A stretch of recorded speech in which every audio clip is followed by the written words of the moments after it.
દાહોદ નગરપાલિકાની ત્રિમાસિક સામાન્ય સભા આજે બપોરે 1 કલાકે દાહોદ નગરપાલિકા સભાગૃહમાં યોજાઈ હતી।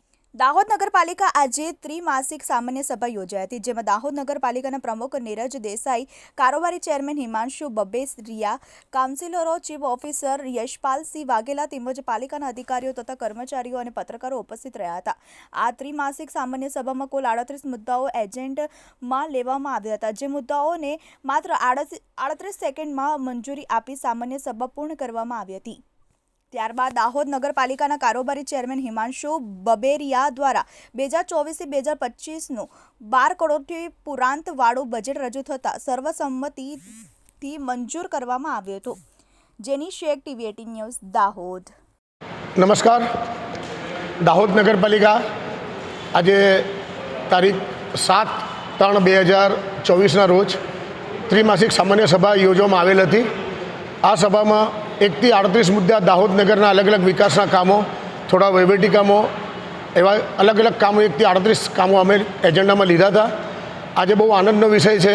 આ તમામ મુદ્દા સર્વસંમતિથી પાસ થયા છે, મંજૂર કરવામાં આવ્યા છે અને ભવિષ્યમાં જ આ રીતના વિકાસના કામો સર્વસંમતિથી મંજૂર થઈ અપેક્ષા છે। ભારત માતા કી જય।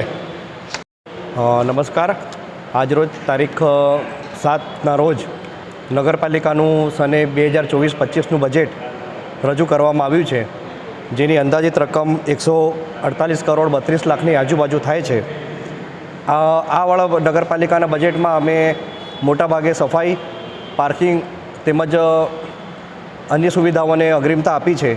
તેને લઈને ભવિષ્યમાં પણ પ્રમુખશ્રીની જોડે તેમજ નગરપાલિકાના પરિવારની જોડે મળીને અમે લોકો નાના મોટા ફેસલા લેવાના છે।